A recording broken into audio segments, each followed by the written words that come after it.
What is up guys, Wraec is here with a new video, and today we got huge info on an upcoming patch and also first season of Clash Fronts ended, so let's get right into that. With my loot for Clash Fronts, my guild actually managed to get place 1. We can watch the fight right here that led to our last victory. Overall, I have to say, pretty good fun with this game mode. We had a lot of discussions about where to set the team, where we wanted to go, which strategy to try, and that was pretty good because we have like a Discord and could discuss everything there. So overall, worked out quite well for us, securing this last victory here. 84 points, bringing us to 242 for this last one. Winning over Alpha and of course Wolfie, who's a player of Alpha, with this. And yeah, so this is basically the end of this round 4. Worked out pretty well. Do we have multiple sites here? Yeah. Keeping on legendary, all the guilds in here managed to be legendary. Top guilds, Omega Project. Did we get place 1? Oh, we got place 1. That's pretty cool. Same points than Ascension. So that is really, really nice. And should give us a ton of loot. There it is. 10 Stellar Crystals. I have to say, this is quite a lot. 100 Twilight Essence. I will just see how much that really is. And of course, the Crown of Carnage, together with a ton of XP. So really, really nice. I have to say, I really liked it. Maybe you can write your opinion on this game mode down in the comments. It's still in the beta, so we are going to get some improvements to it. But I think we got pretty great loot. We got some nice gameplay. Talking in the guild over this wasn't too much effort, actually. And during the time, they already listened and improved the game mode by adding the extended timers and everything in there. So I think they did pretty well with it. Of course, I had to switch to that title immediately. It looks pretty cool, I have to say. So, for the update though, the update is really insane. It's the 1.23 update, which was already announced in here. You can, by the way, always, if you go to the season season handbook it is called. Season handbook, you can always see the updates that are going to come here in the version guide, and where we can see like the major season features. The 1.22 update is the current one. It's also the reason why we knew Hodgkin was the last hero, by the way, because you can just click on it and it says it. It doesn't say anything for 1.23 yet, because there is also a lot of things already in here. Friendly duel, new clan reputation, and new heroes too. Whichever these are going to be, we have some ideas because we already know a little bit. And the first one that we know is there is going to be a new Hypergen hero that is going to come up, and it's called Wraec, the Deep Sea Ravager. We don't know yet what he's going to do, if he's going to be good. We saw him a little bit on a picture, from the start of the season. So first we had this picture, well, that is now the current one that they've shown. We can see the big weapon in here. Some players thought that this was like a female hero. Apparently it's not. So this is just the general shape. We are yet to see any more details on it. Should not take too long. I think this hero will be available pretty soon. Probably like first one will be Hodgkin, and then maybe in the week after somehow. We are going to see. And then we got another picture, which is this one, a little bit lower resolution, so we're going to zoom in here. So while this is not super detailed, this was actually released before the season even started. So we'll see Luca on here, we see Sinbad, we see Tazi, and also Sonia, and of course there he is, Wraec. And this is, of course, the same hero as we saw before. Well, this is now a little bit too zoomed in. Never mind. This is, of course, the same hero as before. And there we see basically the first picture where we see him without anything hiding his face. So this is how he's going to look like. We're going to see more details, of course, in the very, very near future. And of course, we are going to summon for this guy on this channel, so there will be a live stream, we will do live summons. I've already prepared for that a little bit, by the way. So we are currently at about 300, I believe, yeah, 303 Stellar Crystals. And I've also prepared an Emporium here in the guild store, 131,000. Guild coins are ready, so that when he's released, we can get already 4 copies easily. So that will be pretty cool. Then we have a very cool game mode coming up, the Titan Reaver. Apparently this is a boss battle. So like Dream Realm, where we fight Necro Dragon, we will fight apparently 2 bosses back to back in there. Not sure how this is going to work. If it's just going to be like 2 bosses, for example, like fighting Necro Dragon and the bear at the same time, or if we have to fight them with the same team and kind of find a team that works for both bosses. Of course, it won't be the bosses that we already know, so something new. We're going to see about that. Can't really say a whole lot because we don't know the loot, we don't know the bosses, we don't know if it's more like primordial stuff, nothing really. So it's just a new boss battle game mode. I like it. I like boss battle game modes. That's going to come up, so this is going to be a thing.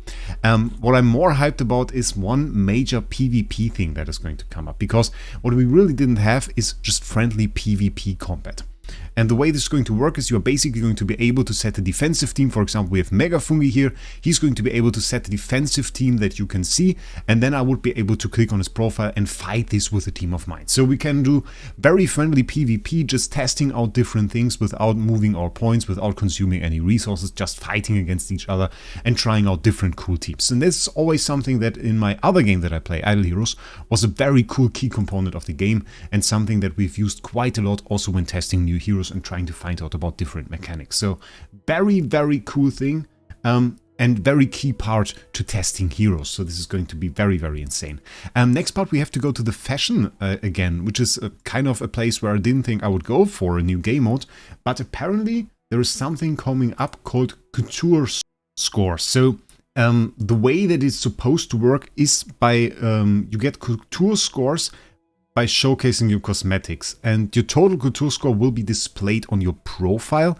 So kind of like your base power is, players will be able to see your Couture score, and it's supposed to show your fashion collection progress. So the more items you have in here, the higher the score is going to be. And of course, I mean, there are certain collectible items that we can get. Some things that come from quests, of course.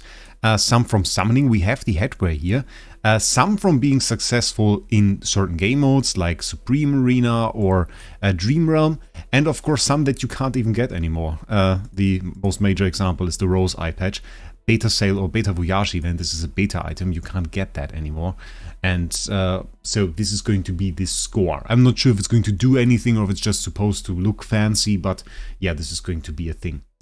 End of season rules will be displayed, and the rewards are going to be available afterwards for Waves of Intrigue, which is kind of interesting. The end of season rules will change apparently. I'm not sure how they are going to do it, because last time, I mean, we still have it in here. I think we have the season overview for the entire season, and then the records. So we have the season progress in here. Settlement rules are not really shown too much in here. They didn't show it like to the entire extent. We had it last season, of course. They made like a chart, and you could see, okay, if I have 22,000 points or something, and then I would get this amount of loot. So we haven't seen that yet. Apparently they are going to show that, which I think is very, very interesting that they do this already, given that we probably still have a decent chunk of time left in this season. I would have expected it probably to go till January, maybe even February. So kind of surprised they show that already, but I don't mind. It will certainly be a point of discussion once again, I expect, but it will be interesting. So definitely make sure to up your resonance level, season equipment, and collect a ton of magic charms. Where, I mean, like in terms of magic charms, we're not even at this point yet. If we go in here, level 26 has yet to unlock, which is also only happening in like 7 days. Still, by the way, keeping my Durst tokens from the last Primal Lord, just so that I have a nice head start in there. So that will be pretty cool. Yeah, we have to see about that. Detailed scoring will be in the season handbook. We will get an exclusive equipment reset item. But given that they put this into this point, I think it will be like in the end of season loot. So probably will be a very, very rare item that you can get. And I think it is kind of, it kind of has to be here. It is rather important. I think sometimes you just upgrade a hero, like for example, Marilee to plus 25, which is just too much investment at the moment in her. And sometimes it's even like a plus 20 where you thought it would be a great hero. Maybe as a new beginner, you went hard on Cessia and put a lot of materials into her, and now you regret that because you lack them on Odie or something. And having like a rare item that you can at least sometimes use to switch stuff around, I think that is very well worth it and a very good thing to do, and something that I have definitely missed. Then, reputation quest for Carmine Whispers. We still have a reputation quest in here. You can find them by clicking on the little book. And then you have like the town quests. Oh no, you don't have them in here. Okay, never mind. It was in here. Wasn't it? Waves of Intrigue. There it is. I was confused. Clan Reputation. I still have to do the last quest here, but there's going to be a new one. And those not only give you a ton of loot, they are also always the source of an artifact. Last time, Weather Shield Echo. This time around, we're going to get the last artifact of this season, apparently, the Frontline spell. This is going to come from the Carmine Whisper Clan Reputation. Looks pretty interesting. Haste Life Drain on an artifact. Life Drain, very, very fancy. Easy recovery for our heroes. A lot of damage buff, a lot of stuff to keep your team alive, also in their permanent shield. Could be fairly interesting. Last one wasn't all too bad, so maybe this is pretty cool. Story quest, Cage of Desire, we know nothing about it, can't really say anything. And then a cool one. Then there is a cool one, because we get a new side quest, and it's a Fish King side quest. So we can just go over here, by the way. Let's fish a little bit at the meantime. The Fish King's trial is about to start, and you can unlock a chance to catch the legendary Fish King in Rustport, which I think is fairly fancy. And also at the same time, we're going to get a new feature. So not only do we have the strong pull at the moment, at level 6 you will be able to unlock the precise pull. We don't have an explanation yet of what it's going to do, but it will be another way to pull. Not sure if it's going to be like maybe you will easily get a rare fish. We got the rare mirror fish. Is that a new one? Did I have that already? Apparently. I'm level 15 on this. To improve this, by the way, and to get to level 6, just so you know it, you have to catch fish you don't have yet. So you can look on the map and you can always see if there's a fishing spot, and you click on it and you can see, for example, here I lack a fish. And that is like my main hunting thing then.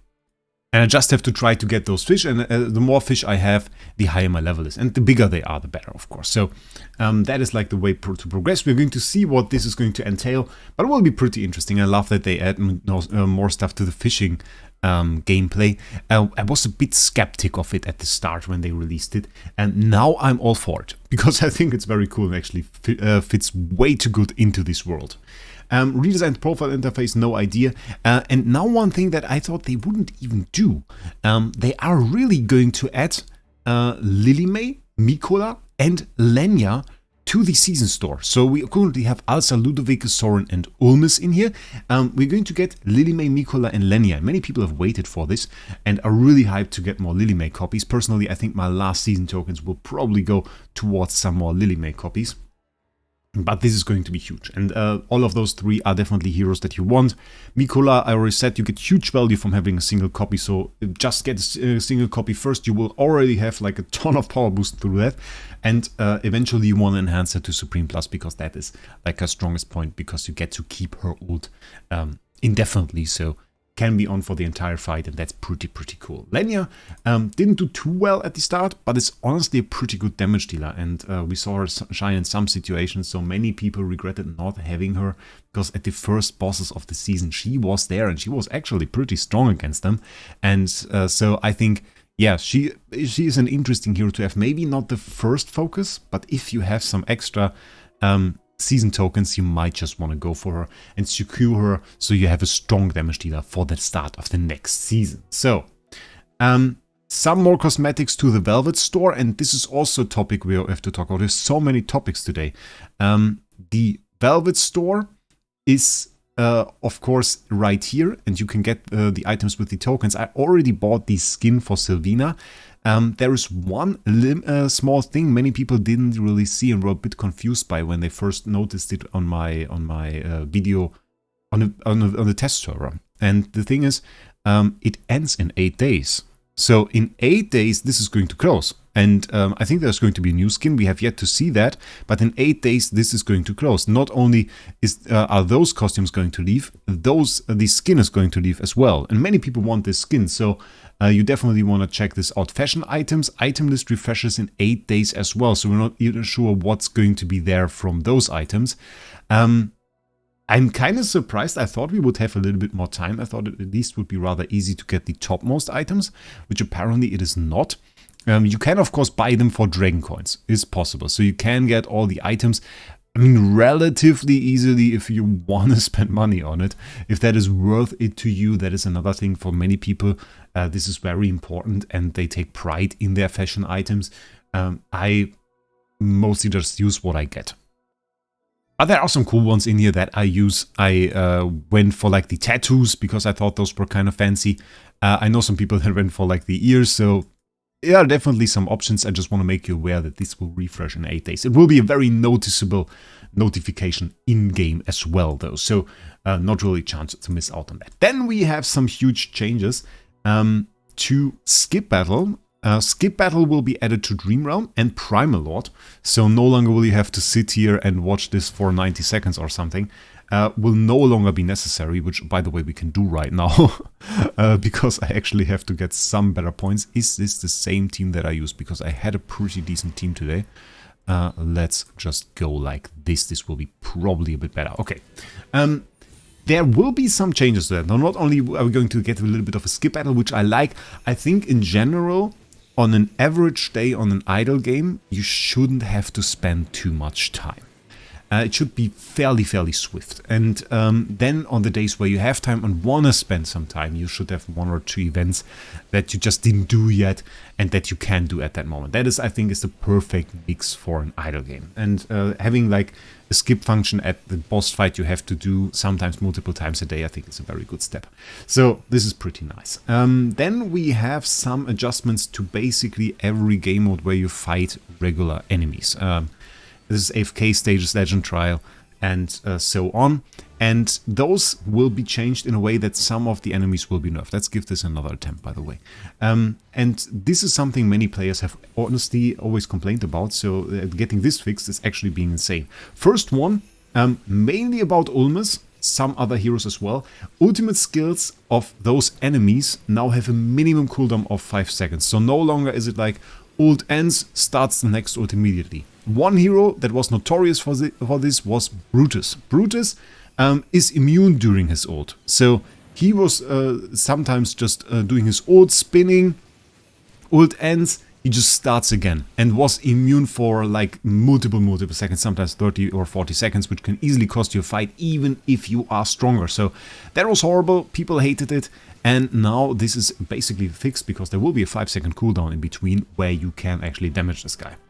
Then we have another hero that has changed. It's Sylvina. Sylvina has an ability called First Strike, and this ability allows her to hit one enemy immediately at the start of the fight and teleport to them. And this, in some situations, actually immediately defeated a hero. And in the situations we had in AFK stages, yeah, it mostly did. Sometimes you countered it with Ulmus. I saw this a few times, but this is a very powerful ability and was not stoppable by anything, really. Now this will be stopped when you hit her with an Iron ult.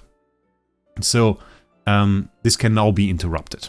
Not only from the from PvE enemy Sylvina, it can be interrupted, not if you fight in PvP or something, but in PvE is possible. By the way, the skin looks great. Full circle back to this skin, you definitely want that. It looks very cool. Then we have another hero, hero number 3, the 3 perpetrators. Of course, it's Igor. Igor, also same faction, right next to her, also got a great skin. Both of which, I don't know how they deserve this. And he, of course, makes his tombstones. Can be very annoying if you have like 20 tombstones on the board suddenly, because every time your heroes lose health for a certain amount, he creates a tombstone. So it was sometimes just very hard to defeat because he needed like 20 seconds. He wasn't even losing the battle really because he didn't deal enough damage to actually destroy your team, but just took so long to get rid of his tombstones because you have to hit those multiple times. And so now the limit of tombstones that he can have at the same time will be 5. So no longer 25 tombstones on the board and you lose the battle to time. And I think aside from the Sylvina, the Igor and Brutus stuff is very great. I really like this because losing battles to time just because you can't quickly enough get past some pretty broken skill in Brutus' part, or an Igor just having enough hits to defeat those tombstones, just feels bad. So having that being changed is pretty cool. Another enemy actually got changed. They put this a little bit towards the end. Monster. There are, of course, the normal hero enemies that we know. There are also some from this season. I don't know if we have a nice example right here. There are, of course, some from the season. This, of course, from the last season, the Grimoire Berserk. Those were from the season before. And, of course, we also have some from this season, the Wraecs. Those are very annoying. I have to say, those are very, very annoying. Oftentimes immune to control effects, and some of those guys have a heal effect. The Wilds, Wielder and Warrior, those had a heal effect, and I remember those guys. One of those guys, you attack him, and he just recovers. You can put as much damage as you want at some points on this guy, and he just recovers. Absolutely crazy. I used Dunlinger to defeat the dude. So, mad, absolutely mad. Now it's changed, and he heals less. I don't know if we are going to face him or something. No idea how this is going to work out. But yeah, so this is going to be a thing. Season Artifact Binding Spell, which is just also the artifact we use in this fight, will also be changed a little bit. There was an issue with this where you could throw a target at an untargetable enemy, and yeah, that is going to be fixed. I have to say, we are starting to get to the fixes, like the bug fixes where I didn't notice the bugs yet, which is pretty good, because before I used to see like, okay, I knew of all of those bugs that they fixed now. It's like, okay, they fixed some weird thing with Granny that I've never seen before in my life. And I think that's a good thing, because, well, then they are just... They are pretty much past the common bugs. So this is very nice. There will also be some experience improvements that they did. They removed the floor limit on Legend Trial, which I mean is extra loot. I think it's good. Many people were complaining about it. It's currently at 150. I actually cleared mine before today, so... it was actually at 150, now the limit will be removed, so you can clear more stages in there, apparently for some more loot. So there are some essences in there. I think that's pretty cool, players will appreciate it. Auto battle speed will be, is enhanced. Auto battle, I noticed this, like the normal auto battle I wouldn't even have said is like a problem, but the auto progress, this one was very slow. So yeah, that's a thing. Regarding the Legend Trial, as I said, I cleared it on one thing today. It's 150, so yeah, well, there was no option to go for more loot. I think I know a lot of players, endgame or something, that could have probably gone to 200 already. So yeah, this is a good update. One thing that players have also wished for, like there are 1,000 things in this. My god, I have to fight here more. If you look into the ranking, there are always those people with like not in a guild. Itachi here, for example, not in a guild, but they were so strong at the time when they played that they're still in here. Those players, if they have been offline for 14 days, their defense lineup will now default to a preset lineup. So this strong defense lineup that they have currently set, I think there's like a diagonal team in there, this will be set to a preset lineup, so everybody can basically defeat them, which will then push them down the leaderboard. So this is something to note. The other stuff, I don't think there was like an insane update in there. We can find the full list of changes that are going to come, of course, on the Analytica server. Other than that, it's going to be live in game pretty soon. Some fixes to heroes, not worthwhile noticing. I think there is one more thing. If you like Honor Duel, maybe this is something we can talk about. They are going to do like a hero rotation in here. The heroes that are going to leave are Lucius, Walker, Coco, Reese, Arden, Luca, and Salazar. And instead we are going to get Luca, Sinbad, Smokey, Odie, Tazi, Floribel, Nara, which seems like insane power boost. It's madness, like a bunch of weak heroes leaving, other than Reese and Arden, of course. And we get like the whole S-tier lineup here. That's madness. Future optimizations, that's probably a good thing to end this video on. They are going to remove the multi-team stages in starter story and season AFK stages. I think it's kind of a brave step. They put this like in this season. Of course, we had this point where at some point we just had both stages in here, and it was all the time. So no longer were there the single ones, only multi, and players really didn't like that. They reacted a bit negatively to it. I think it has settled down a bit, but at the same time they really didn't like it. So this is going to be a thing now. They are going to remove that. It's going to be all single stages in the future, and we have to see how that works out. Proxy battle will be able to be used continuously in AFK stages. Proxy battle, is that the, no, that's synergy battle. Synergy battle is the one where you can give him a hero. Proxy battle is the one that where you can basically let somebody else do it for you. Well, now I can hire endgame for $5 and let him do all my AFK stages with proxy battle. Okay, if they want that, I don't know. I'm not too sure about this. But maybe an opportunity for sometimes for somebody to start an AFK stage, clear servers or something. Yeah. Adding more sources for hero-based temporal essence. Yes, kind of important. Many players complained about that. I personally was kind of fine because upgrade some heroes to level 10. I'm at 145 at the moment. Should be okay, but now like with Hypergen and with the release of the new Hypergen hero and then the upcoming new hero, we are probably going to run a little bit dry here on this account. So yeah, this is going to be probably kind of nice to have some more sources of it. Some good optimization stuff, but in general, what I have to say and what I have to say about this entire update is it just shows how much they are listening. And it was the thing that I said from the start. They are listening to the players. They are addressing all of the issues that they have, even if they are just like, they feel uncomfortable about this or something. They are looking at it and they are improving the game at every single perspective. And I think, and I can say this once again, I said it in season 1, said season 2 will be great and will be way greater than season 1. And I think season 3, really same thing, will be way greater than season 2. So I'm just looking forward to it. And this update, I think, once again proves that. So I'm very happy. Tell me your opinion about it down in the comments below. And with that, I wish you a great day. We'll see us in the next one.